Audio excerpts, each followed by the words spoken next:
Hi hello అండి అందరికీ నమస్కారం అండి ఫ్రెండ్స్ ఇప్పుడు అందిన వార్త ఇక సెకండ్ ఇయర్కు కూడా బెటర్మెంట్ అవకాశం ఇక విద్యాశాఖ కీలక నిర్ణయం అంటూ అప్డేట్ అయితే రావడం జరిగిందండి. అయితే ఇందుకు సంబంధించిన పూర్తి వివరాలు అయితే మన వీడియోలో తెలుసుకుందామండి.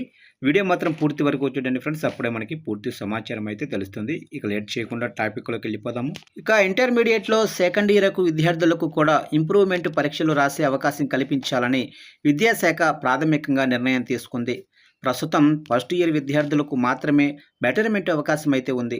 సెకండ్ ఇయర్ విద్యార్థులు కావాలంటే మొత్తం అన్ని సబ్జెక్టులను ఇంప్రూవ్మెంట్ కింద రాసుకోవచ్చు. అయితే ఇంప్రూవ్మెంట్లో వచ్చిన మార్కులనే తుది మార్కులుగా పరిగణిస్తారు. అంతకంటే ముందు వచ్చిన మార్కులను రద్దు చేస్తారు. ఇకపై అలా కాకుండా సెకండ్ ఇయర్ విద్యార్థులు కావాలనుకున్న సబ్జెక్టులను ఇంప్రూవ్మెంట్ కింద ఎంపిక చేసుకుని పరీక్ష రాసుకునే వెసులుబాటును ఇంటర్ బోర్డు కల్పించనుంది. ఇప్పటికే కర్ణాటక, హర్యానా తదితర రాష్ట్రాల్లో ఈ తరహా విధానం అమల్లో ఉంది. రాష్ట్ర విద్యార్థులు జేఏఈ ఇతర ప్రముఖ యూనివర్సిటీల సీట్లు కోల్పోకూడదని, అలాగే మార్కులు తక్కువ వచ్చాయనే కారణాలతో ఆత్మహత్యలకు పాల్పడకూడదని ప్రభుత్వం ఈ మేరకు వెసులుబాటు కల్పించనుంది. దీనిపై 1-2 రోజుల్లో ఉత్తర్వులు కూడా వెలువడే అవకాశం అయితే ఉంది.